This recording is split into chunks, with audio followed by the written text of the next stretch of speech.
I've sent over 5 million cold emails over the last few years. In this video, I'm going to be walking you through and showing you the most important and critical elements of cold email, such as what cold email looks like going into 2025, how to land in the inbox and not in the spam folder, how to write cold emails that actually book meetings, and then I'll talk about how to use AI to personalize emails at scale. Let's get right into it, guys. All right, guys. So here it is. I sent 5 million plus cold emails. Here is what I've learned. All right. So the first thing I want to start off with is should you even listen to me? Why should you listen to me? Now, the reason is because my agency, Outbound Gen, has generated over $3 million in revenue for our clients and over $15 million in pipeline. Okay, we've connected our clients to companies like ZoomInfo, JP Morgan, BBVA, Liberty Mutual, State Farm, PayPal, Travelers, and all these really big companies, right? Way more, right? These are just a few examples of really big companies that we've connected our clients to, and decision makers at these companies. Not lower down people who are kind of bottom up. We're connecting our clients to decision makers at these companies, right? And here's also some proof of the above, right? So here's a case study of we added 3 million in ARR for our clients, right? So we've connected them to companies like Capital One, Liberty Mutual, JP Morgan, allowing them to sign 7-figure subscription deals with these firms, right? We've also been able to generate 173 leads in 90 days for B2B SaaS called Boss Insights, their fintech SaaS. And then here are just some examples of other meetings who we've booked for our clients, with companies like PayPal. This one is BBVA. Let's zoom in on that. BBVA. And then Travelers Insurance, right? So we're actually in the trenches. We're doing this. We're getting results for our clients. We're getting results for ourselves with these strategies that I'm going to be sharing with you right now. Okay.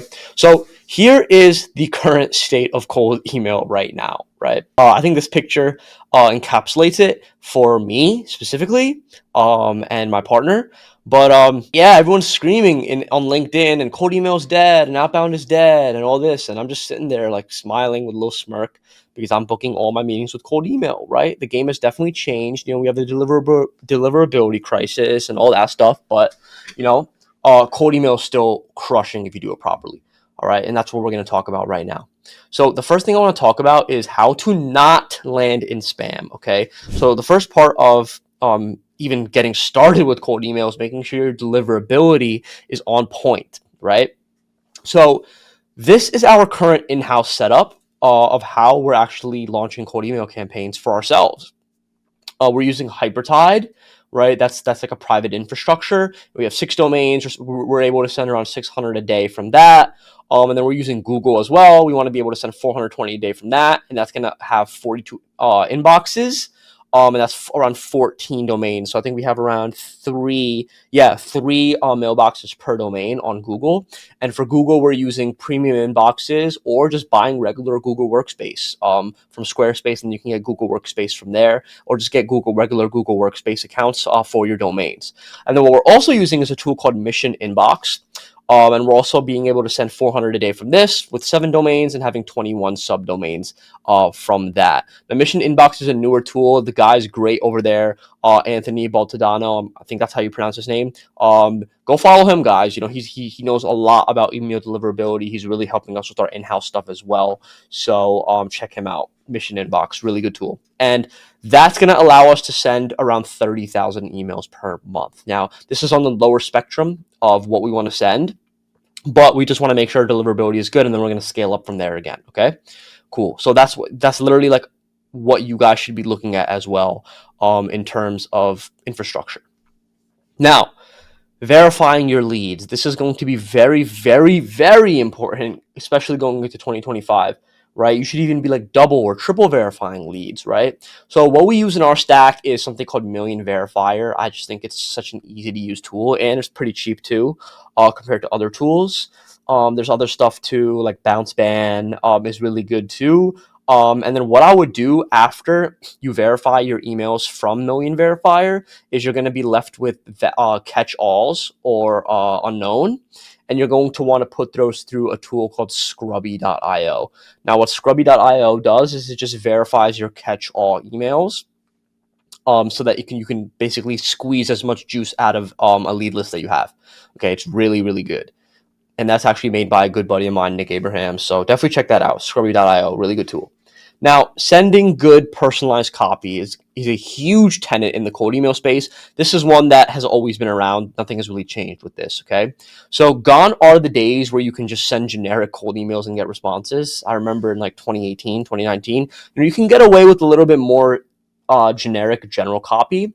But now you really have to be on top of your game, right? You have to have good personalization. You have to have a great offer, that resonates with your TAM, and really do that market research to know who your TAM is going at, what your TAM is resonating with, right? What pain points do they have, and what solutions are they looking for, and then spin tax as well, right? Spin tax is basically just breaking down your copy, and adding different variations and different variables of the same sentences and words so that the algorithm does not flag you as spam. Okay, so that's really important as well.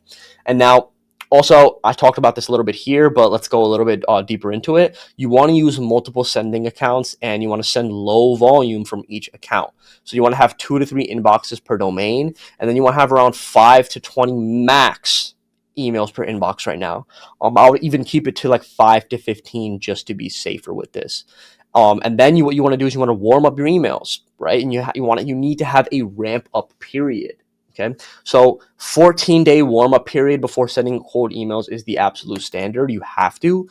If you're sending to Outlook, I would even do 30 days, right? 30 days for Outlook emails, because Outlook's filtration system, they filter for domains who are under 30 days. So if you're under 30 days, you're like 4 times more likely to land in spam. So for Outlook, it's a little bit harder. But baseline, you need to be warming up for 14 days. Now, you need to ramp up as well. So you need to be starting with anywhere from like 5 to 10 emails a day to start. I would genuinely start with 5. And then you want to increase that by 20% every single week until you hit your target volume, right? You don't want to go more than per inbox, but whatever your daily sending volume is, you really want to ramp up and make sure you get up to that point slowly, right? You don't want to just start at like 500 emails a day, 1,000 emails a day, or your domains are going to get burned, right? And then you're just going to be wasting a lot of money, okay?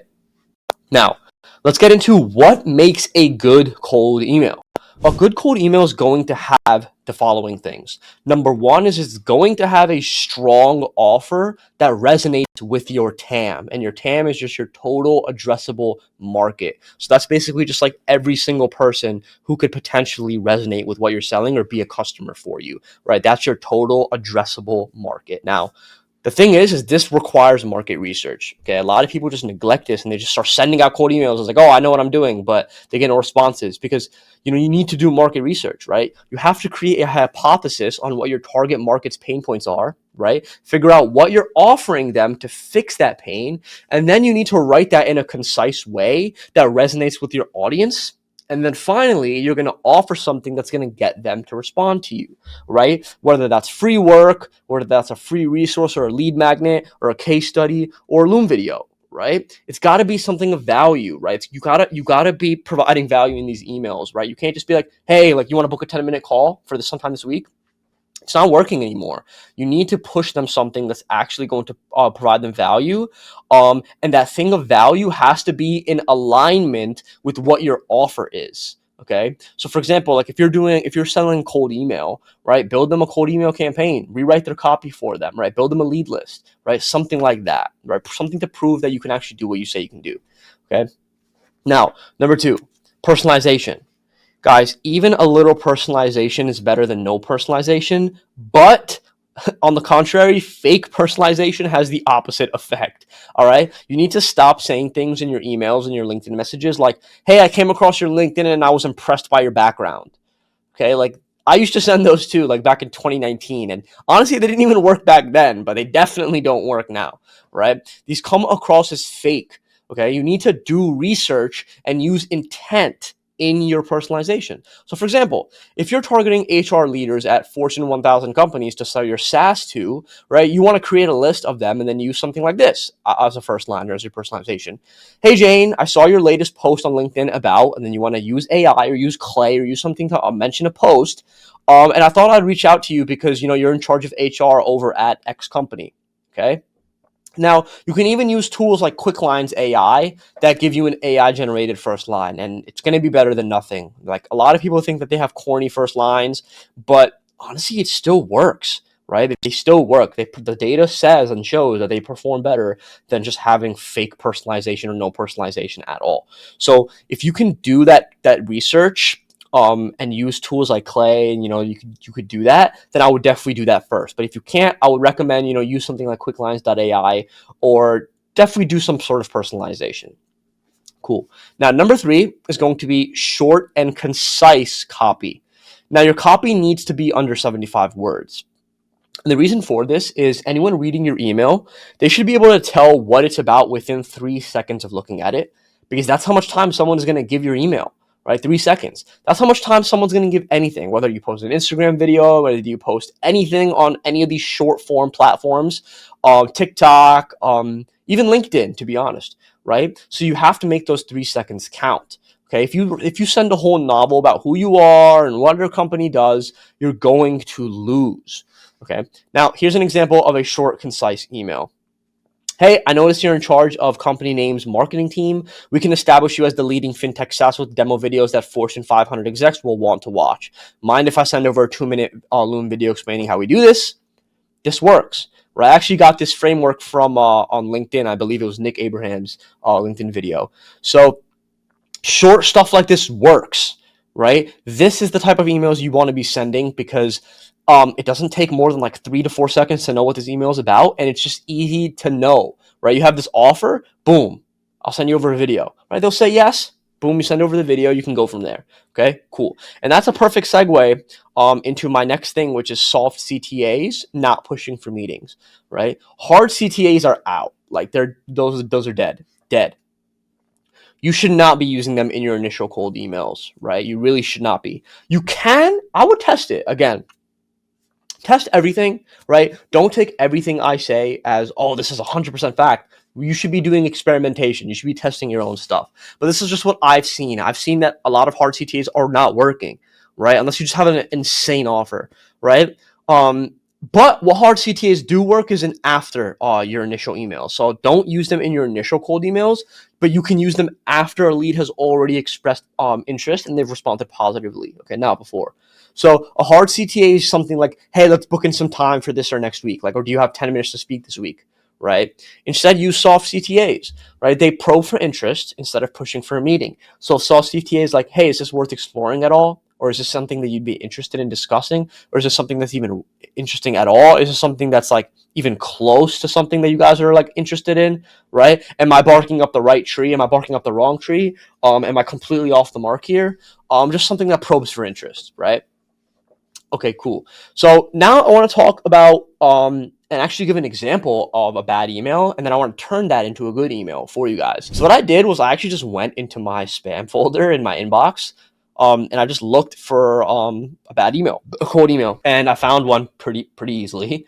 Okay, and this one said something about an explainer video. It said, "Hi there, animation is the best marketing tool of the 21st century." Yada yada yada. Boom. I was never going to look at this, right? Even if this came in my inbox, I would never have looked at it, right? They even say my name. Animation is the best marketing tool of the 21st century.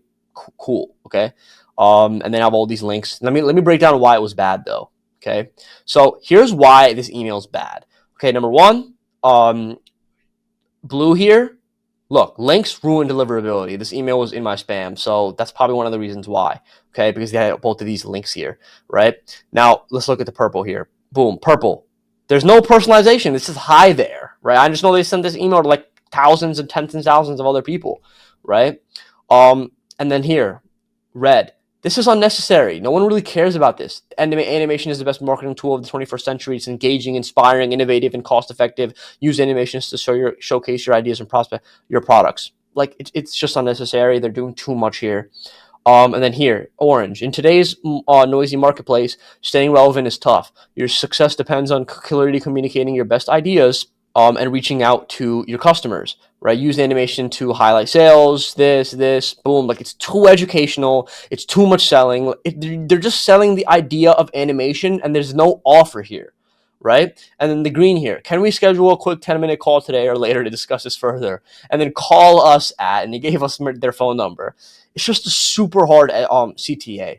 So overall, I'm gonna be honest. This is honestly like one of the worst cold emails I've received in a long time. Like this, I actually would give this like a 1 or 2 out of 10, maybe even a 0. It's generally bad, right? But let's talk about how to fix it. Here's how I would fix this email. Number one is I would make it shorter and more concise. Number two, I would take out all of the links. Number three, I would narrow it down by industry. So what industry are they reaching out to? B2B SaaS, agencies, healthcare, etc., whatever, right? And then number four is I would push out an offer that actually sparks interest, right? So I don't even know what they're doing here. They're just trying to tell me just like, hey, like, do you want us to do your animation for you? Like they're basically saying, hey, animation is the best. We do animation. Animation is the best. Do you want to talk about us doing animation for you? It's just not going to work. It's just not going to work. Okay. So I want to push out an offer that actually sparks interest. Like I want to help with a specific problem. Then I want to add a case study. Then I'm going to use the Loom video approach for this one. Right. So when I go back and do is I want to figure out, okay, cool. All right, cool. I do animation, right? I'm an animation. I do explainer videos. I do animated explainer videos for companies. What is the value prop of that? What problems can that fix for companies? So instead of just saying, hey, we'll do animation for you, I want to figure out a value prop. So what I figured out and what I just did, like just by thinking about this for like a couple of minutes is, hey, an animated explainer video can be used for sales enablement, right? It can be used to, increase demo show up rates for leads that are already booked a call, and it could be used to pre-nurture prospects so that they actually show up to the call and they're ready to buy, right? It could just allow them to learn more about your product, or it could be a put on your website, right? So they could pre-nurture and just bring your prospects down the funnel, right? It could just bring them from top funnel to middle of funnel, or middle funnel to bottom of funnel, right? So that's what we can do. For this, I wanted to use it for sales enablement, which is increasing your demo show up rates and pre-nurturing on the calls. That's a specific value prop and use case for animated explainer videos. So what I could do is say something like, hi, first name, we're increasing demo show up rates and pre-nurturing your prospects so they show up ready to buy on demo calls using animated explainer videos. Mind if I send over a 2-minute video showing exactly how we do this for you? P.S. X company used this and went from 50% to 80% demo show up rates in just 2 weeks. Boom. This is like a banger. This is going to get replies. Okay? This is not. Right? And this also has no links or anything, so it improves the deliverability aspect as well, guys. Okay? So that's that so far. Now, the last thing I want to talk about, guys, is personalizing emails with AI. Okay? So AI tools, they are taking over the go-to-market and the outbound space right now. And the thing is you guys, you have to level up or you're going to get left behind.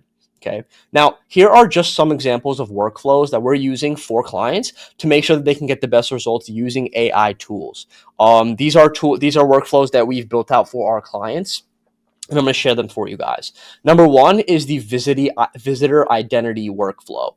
Okay, so the tools that are used in this are Vector and RB2B. Those are basically tools that find out who the people are that are going on your website. So when someone comes on your website, those tools will tell you exactly who they are, right? And then we're using Clay. Clay is just a tool, a go-to-market tool that allows you to just enrich and just create these big workflows and personalized emails at scale. And then Apollo, you guys probably know what that is. It's just a lead data tool to help you find contact data. Million Verifier is the verification tool, and then Smart Lead is the sending platform. So how this works is every time someone comes onto your website, right? Website visitor webhook, what we're going to do is we're going to enrich the domain of that website, right? And then we're going to check. We're going to use Clay to figure out, is that like an ICP, right? Are they part of our ICP? And we're going to use Clay to do that. We're going to have all these parameters and filters to find out if they're our ICP or not. And if they're not, then it's just going to stop, right? But if it is, then we're going to enrich that company's data, right? We're going to find the company size. We're going to find the competitor. Are they using a competitor? And then we're going to find their LinkedIn followers. And then we're going to find that person's contact information, right? And then we're going to do a second ICP check to find out if they're the actual ideal contact based on who our client wants to reach out to, right? So if they're not, we're going to find the ideal contact, and then we're going to find the email. And if it is, we're going to find the email, and then we're going to launch that campaign. We're going to send a campaign to Smart Lead with that person, and we're going to send an email to them, right? And this is all done automatically just based on the fact of someone who visited our website, right? So that just makes it so much more powerful than just guessing and throwing stuff at the wall. We're finding companies who have already engaged with our website and sending emails to the right person at that company, or sending an email to the person who has visited our website if they're the right person we should be reaching out to, and we're going to be using AI to find out if they're the right person, right? So this is super powerful. Cool. Now, number two is a LinkedIn engagement workflow. Now, the tools that I use for this are LinkedIn, Clay, ChatGPT, and SmartLead. Now, how this workflow works is, let's say that we want to reach out to a specific we want to reach out to a specific ICP, and we know that ICP uses a specific company. So what we're going to do is we're going to scrape the company's LinkedIn followers. Before we do that, we're going to find out if they match our ICP. So let's say there's 1,000, 2,000 people that follow a company on LinkedIn, right? We're going to find all those people, and then we're going to filter through them to find out which of those people are in our ICP based on the role that we're reaching out to. So if, let's say, 50% of the people are in the ICP, so 1,000 out of 2,000. The rest of the 1,000, they get kicked out, right? And now we have 1,000 people, right? And now we're going to get the person and company data. So we're going to get their name, title, LinkedIn URL, location, website, number of employees, annual revenue, and total funding, right? And then we're going to enrich that person's LinkedIn for their latest post, right? To find out what they've been posting. And then we're going to find their email address, right? And then we're going to use ChatGPT to create a personalized opener using that available data on their latest LinkedIn post, right? And then we're going to use that to create a campaign, and we're going to send that to SmartLead. And again, this is all going to happen automatically, which just makes it so much better and just so much easier to reach out to people and actually get responses, because it's just more like warm outbound, right? Instead of just going straight up cold. Okay, now those are just two examples, guys. So if you want more of those, just let me know and I'll make more videos on Clay workflows that we're using. Cool. Now, guys, now that you're at the end of the video, I have two offers for you. Okay, number one is my agency. We help B2B businesses increase their pipeline and demand with outbound and systems, right? That's Outbound Gen. That's our business. We build go-to-market systems for early and mid-stage startups. And we are a Clay agency, so we're partnered with Clay, and we are a partner with Unify as well. These are two up-and-coming, really big outbound go-to-market softwares, and we're happy and really proud to say that we're partnered with both of these, right? So if you want to work with us on that, you can go ahead and do so. And number two is I actually coach aspiring agency owners, founders, and sales executives on how to use cold email to book meetings. And I give agency owners the behind the scenes to see how we started and scaled our agency. So that's going to be for aspiring agency owners who they want to start their own lead gen agency, they want to start their own consulting agency, and they want to see how I've been able to scale my agency up, right? Now, guys, there's no fake guru stuff here. I'm still in the trenches building my agency, right? And I'm still scaling it, and I'm still working with clients, right? So, guys, if you want to work with our agency, or if you want to be coached by me on how I'm starting and scaling my agency and how I'm using cold email, both of the links are in the description below. You can book a call if you're interested, and I will see you in the next one.